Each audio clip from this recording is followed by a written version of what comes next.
नमस्कार, DD news पर आप देख रहे हैं सांकेतिक समाचारों का विशेष बुलेटिन। मैं हूं लाल चंद्र सिंह और हमारे साथ मौजूद हैं हमारी सहयोगी बीना सिंह।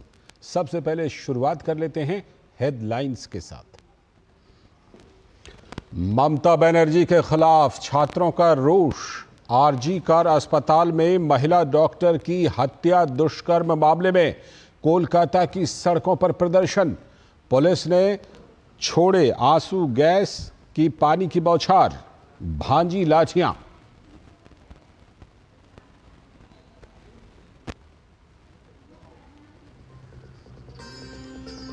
कोलकाता की किलेबंदी पर बेफरी भाजपा का महिला डॉक्टर को न्याय दिलाने में विफल सरकार।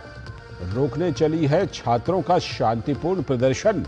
ममता को बताया असली तानाशाह। राज्य भाजपा ने 12 घंटे के बंद का किया ऐलान।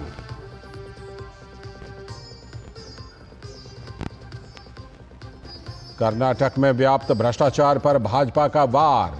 कहा, आबाद रहे दामाद, चाहे राज्य हो जाए बर्बाद। मल्लिकार्जुन खड़गे के बेटे दामाद बेटी के नाम पर आवंटित जमीनों पर पूछे सवाल। नैतिकता के आधार पर मांगा मुख्यमंत्री सिद्धारमैया का इस्तीफा।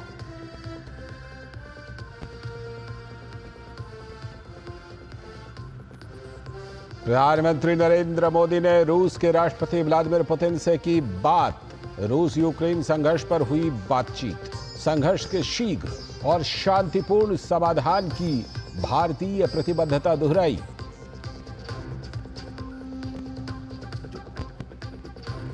जम्मू कश्मीर विधानसभा चुनाव के लिए भाजपा ने जारी की तीसरी लिस्ट। कुल 45 उम्मीदवारों की लिस्ट हो चुकी है जारी।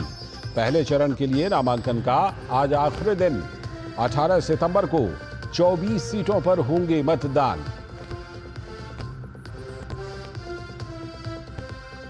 गुजरात में भारी बारिश का रेड अलर्ट। वडोदरा, अहमदाबाद, गांधीनगर, सूरत में जनजीवन प्रभावित।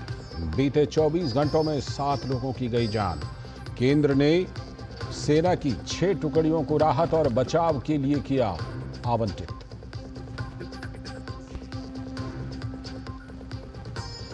और भाजपा 2 सितंबर से चलाएगी नए सिरे से विशेष सदस्यता अभियान। मौजूदा सदस्यों को भी दी जाएगी दोबारा सदस्यता। राष्ट्रीय अध्यक्ष जेपी नड्डा प्रधानमंत्री नरेंद्र मोदी को सदस्यता देकर करेंगे इस अभियान की शुरुआत।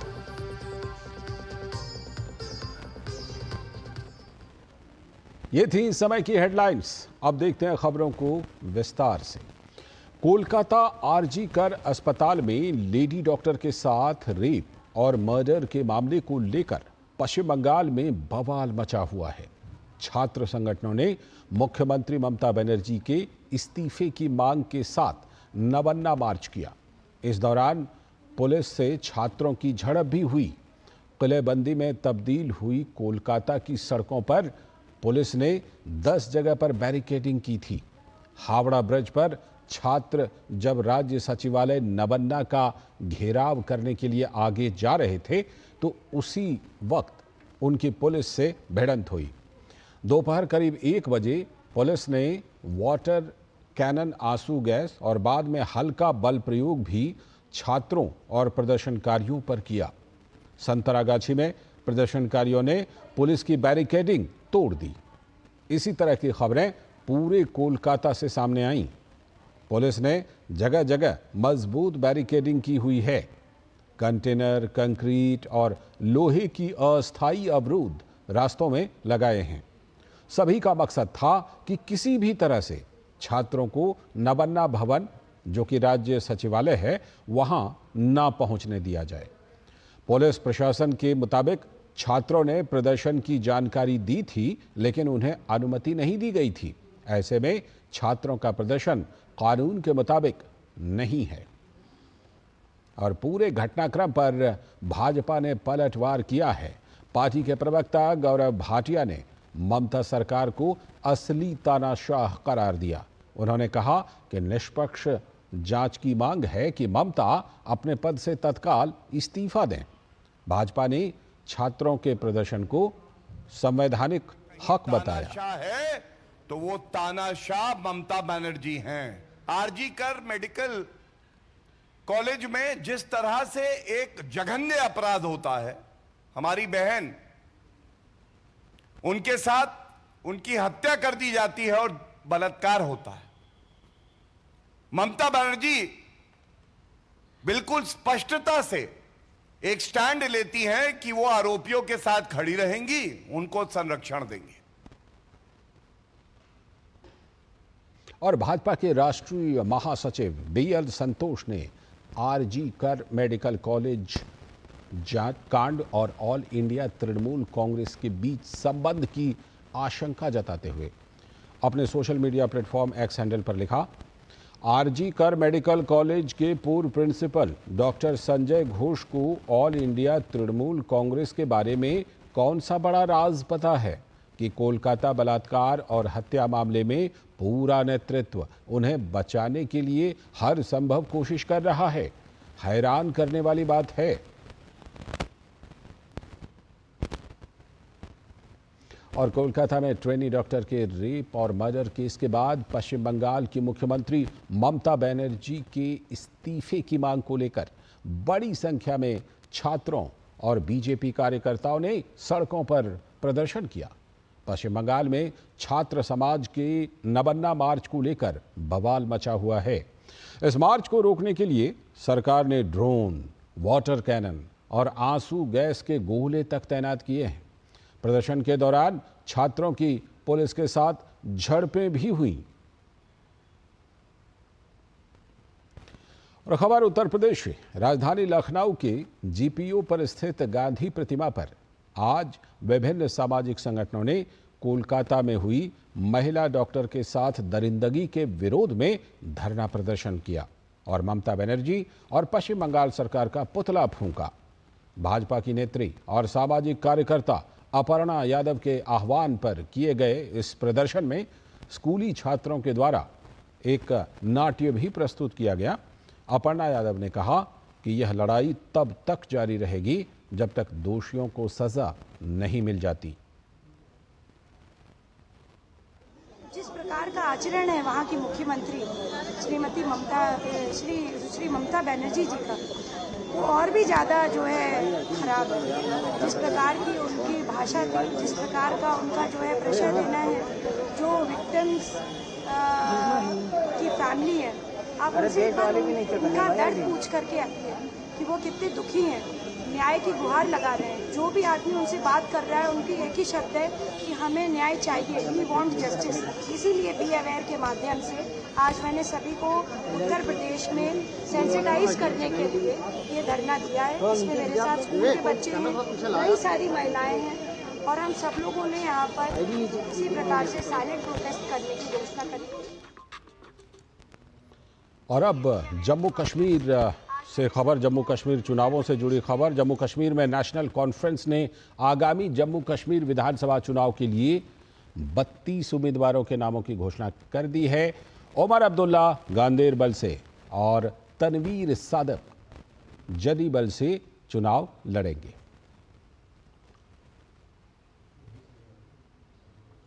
अगली बड़ी खबर, केंद्रीय जांच ब्यूरो यानी सीबीआई ने आयकर के विभिन्न करदाताओं से 10 लाख रुपए की रिश्वत लेने के मामले में प्रधान आयकर आयुक्त पटना और धनबाद और 4 निजी व्यक्तियों को गिरफ्तार किया है।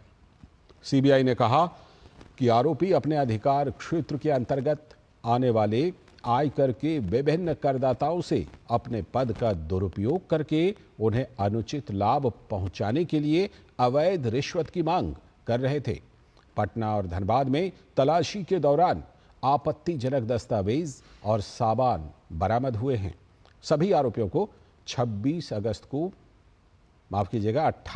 को पटना स्थित सीबीआई मामलों के विशेष न्यायाधीश की अदालत में पेश किया जाएगा और मामले की जांच जारी है।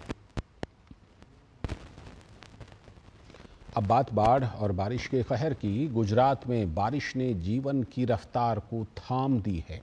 बड़ोदरा में भारी बारिश के कारण शहर के कई हिस्सों में जलभराव हुआ।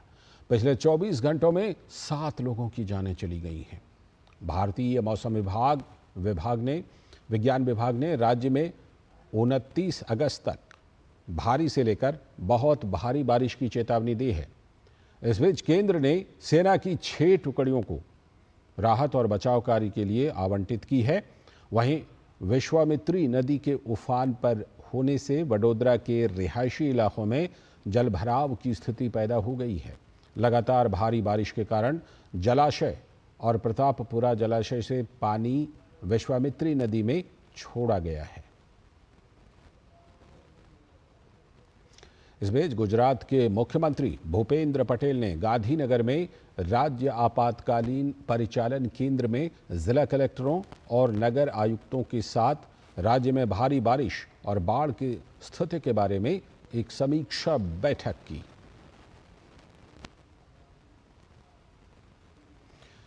अगली बड़ी खबर, आबकारी नीति मामले में बीआरएस की नेता के कविता को सुप्रीम कोर्ट से सशर्त जमानत मिल गई है।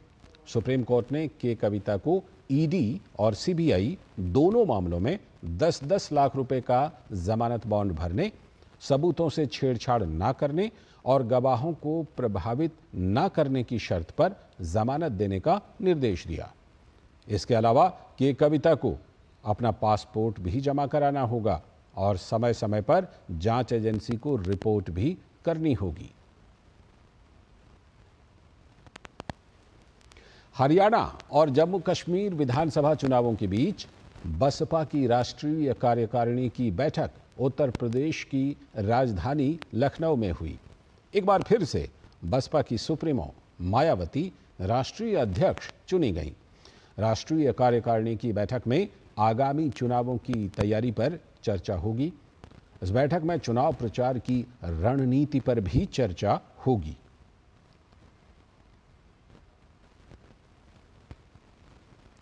खबर कर्नाटक से जुड़ी हुई। भाजपा के प्रवक्ता गौरव भाटिया ने कर्नाटक की कांग्रेस सरकार द्वारा हुए भ्रष्टाचार को लेकर कहा कि सिद्धारमैया ने जनता के लिए कार्य नहीं किए बल्कि मात्र अपने परिवार को लाभ पहुंचाया है।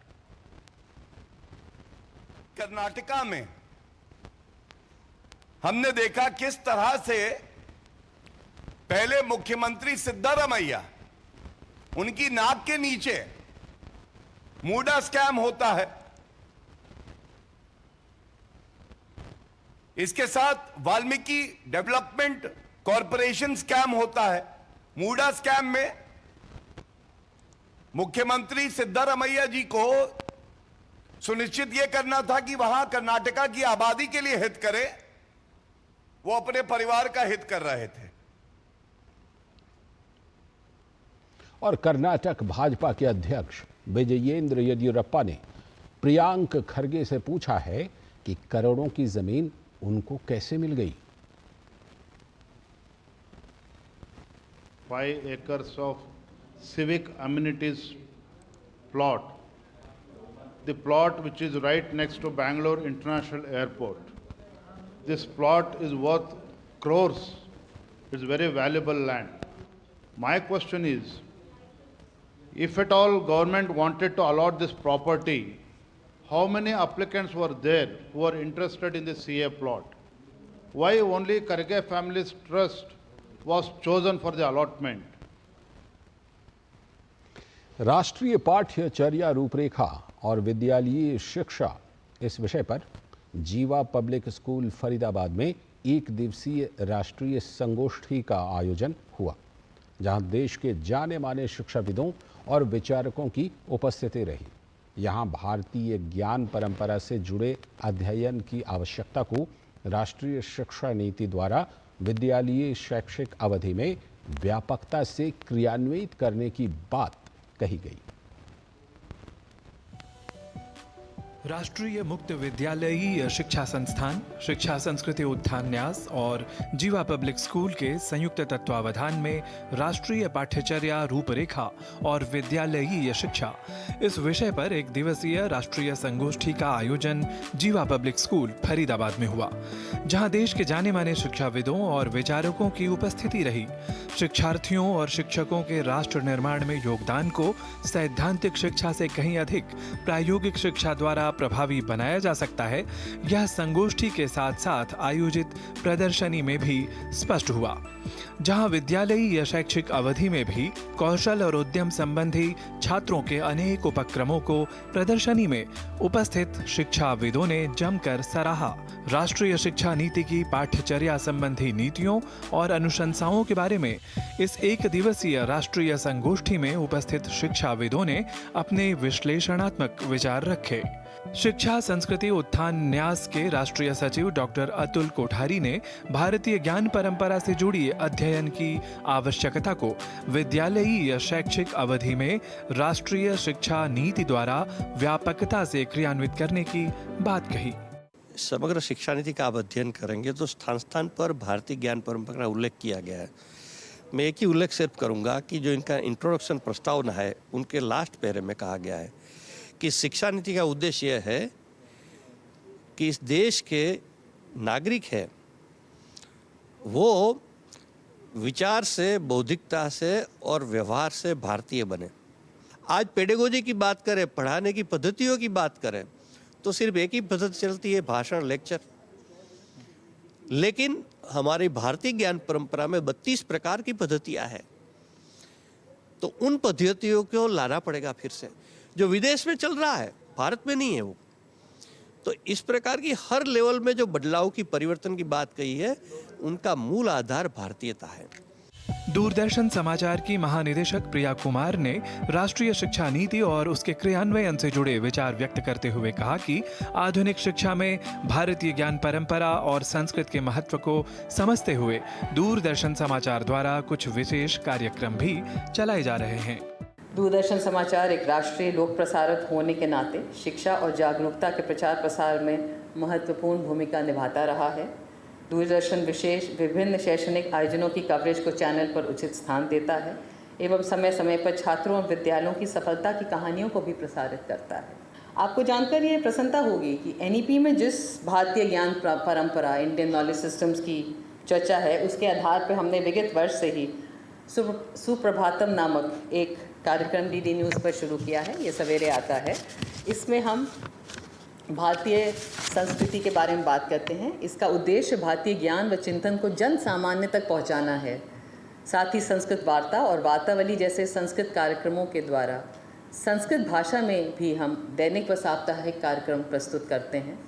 कुल मिलाकर राष्ट्रीय पाठ्यचर्या रूपरेखा और विद्यालयी शिक्षा इस एक दिवसीय राष्ट्रीय संगोष्ठी में पारंपरिक और आधुनिक शिक्षा के समन्वय पर विशेष जोर दिया गया और शिक्षा के प्रायोगिक और विद्या के वास्तविक स्वरूप को संपूर्णता के साथ अपनाए जाने की सामयिक आवश्यकता को भी स्पष्ट किया गया।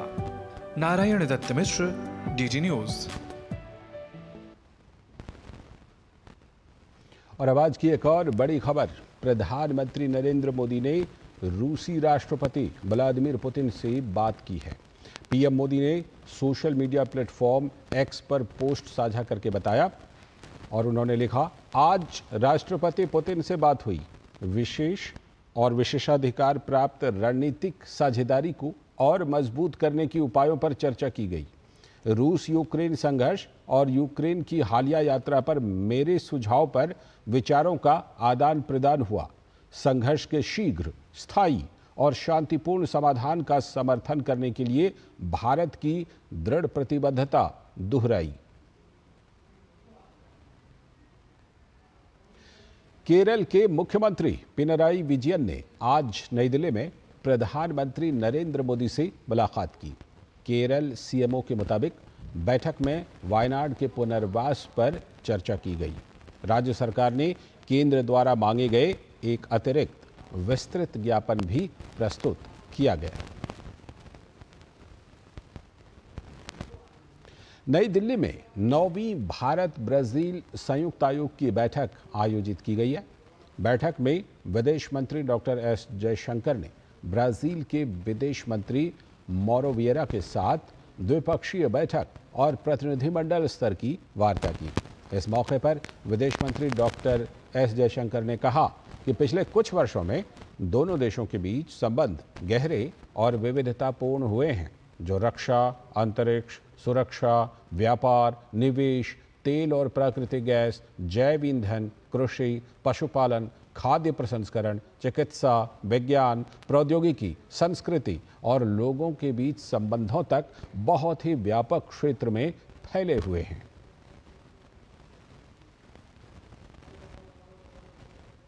Excellency, let me welcome you and your delegation again to India, and I look forward today to a very productive meeting of the Joint Commission.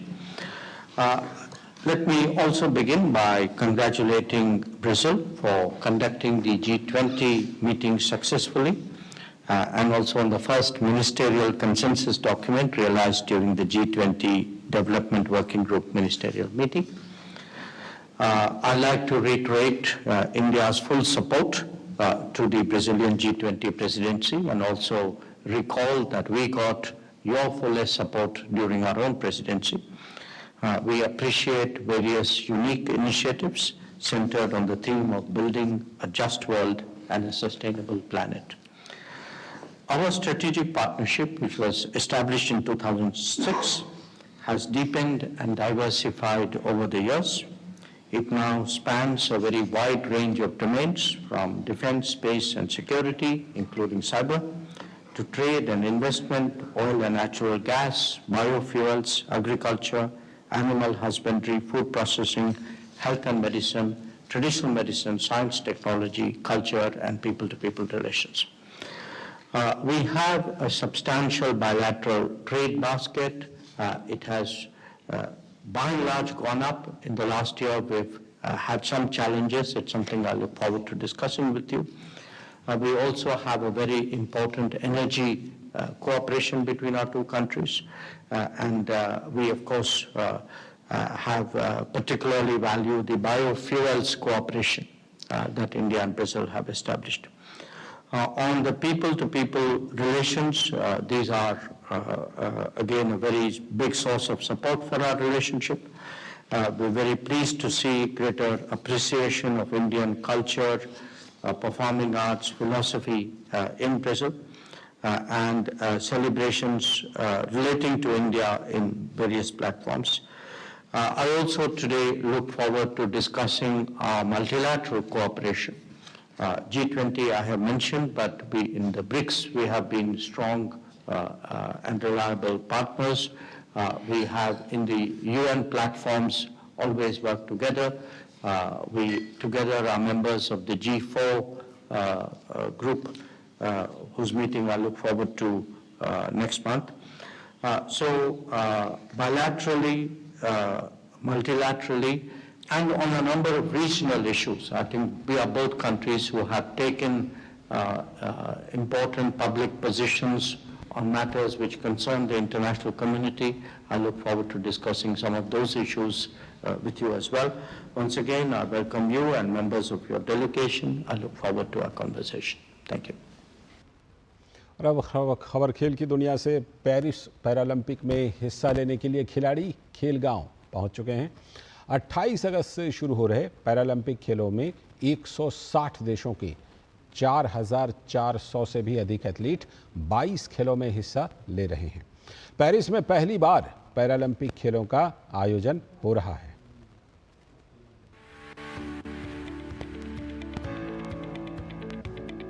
Paris Olympic के बाद अब बारी है पेरिस पैरालंपिक खेलों की। पेरिस पैरालंपिक खेलों में 171 देशों के 4,400 से अधिक पैरा एथलीट 12 दिनों तक पदक के लिए जोर आजमाइश करते दिखाई देंगे।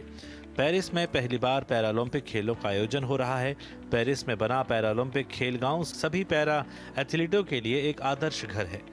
सेंट डेनिस में बनाए गए इस खेल गांव की दीवारों पर पैरालंपिक खेलों के शुभंकर की तस्वीरों को लगाया गया है। इस खेल गांव को पैरा एथलीटों की ज़रूरतों के हिसाब से डिज़ाइन किया गया है और खिलाड़ियों को सभी सुविधाएं दी गई हैं। सार्वजनिक स्थान, सड़क, फुटपाथ और क्रॉस वॉक में ज़रूरी बदलाव किए गए हैं ताकि पैरा एथलीटों को आने जाने में आसानी रहे। गांव में एथलीटों को घूमने में मदद करने के लिए बग्गी की भी व्यवस्था है। एथलीटों के लिए सुविधाजनक बिस्तरों और बाथरूम के साथ अनुकूलित फ्लैट भी उपलब्ध हैं। यह पैरालंपिक गांव एक बहुत ही महत्वपूर्ण विरासत छोड़कर जाने वाला है। यह दिव्यांग लोगों के लिए डिज्नीलैंड जैसा है, जहां हर चीज के लिए एक योजना बनाई गई है और छोटी से छोटी बात पर भी ध्यान दिया गया है। हर बात पर विचार किया गया है ताकि पैरा एथलीट भी अन्य लोगों की तरह समान अनुभव का आनंद ले सके। कुछ बहुत ही ठोस उदाहरण है, जैसे कि बालकनियाँ। अक्सर बालकनी पर जाने के लिए आपको बालकनी के किनारे से बाहर निकलने के लिए कदम बढ़ाना पड़ता है, लेकिन यहाँ ऐसा बिल्कुल नहीं है।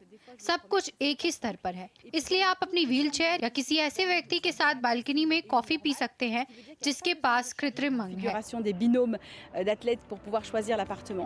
पैरालंपिक के दौरान खिलाड़ियों की सुविधा के लिए पहली बार खेलगांव में कृत्रिम अंग, ऑर्थोटिक्स और व्हीलचेयर मरम्मत केंद्र बनाया गया है। इस केंद्र में खेलों के दौरान लगभग 2000 मरम्मत कार्य किए जाने की उम्मीद है। खेलगांव के निदेशक ने कहा कि ओलंपिक के दौरान कोई बड़ी समस्या सामने नहीं आए और दोनों आयोजनों के बीच बहुत कम मरम्मत कार्य करने पड़े। बेडरूम में शयन हमने ऐसा फर्नीचर लगाया है जो व्हील चेयर उपयोगकर्ताओं के लिए भी सुलभ है, जिसमें विशेष ऊंचाई पर एक बिस्तर भी शामिल है। बेशक ये बेड कार्डबोर्ड के हैं, लेकिन इन्हें उचित ऊंचाई पर बनाया गया है ताकि खिलाड़ी आसानी से अपनी व्हील चेयर से बिस्तर पर आ सके। घरों के डिजाइन के लिए भी यही बात लागू होती है। शुरू से ही डेवलपर्स ने फ्लैट को सही ऊंचाई पर बिजली के सॉकेट के साथ बनाया, न कि बहुत कम ऊंचाई पर। यह उन कुछ उदाहरणों में से एक है जिसने हमें पैरालंपिक एथलीटों की आवश्यकताओं को पूरा करने वाले फ्लैट्स उपलब्ध कराने में सक्षम बनाया है।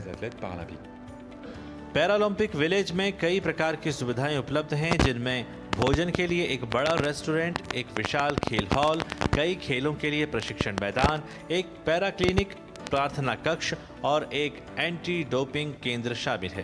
पैरालंपिक खेल 8 सितंबर को संपन्न होंगे। Sports desk, DD news. और इसी के साथ सांकेतिक समाचारों के इस विशेष बुलेटिन में इतना ही। मुझे और हमारी सहयोगी बीना सिंह को दीजिए अनुमति। नमस्कार।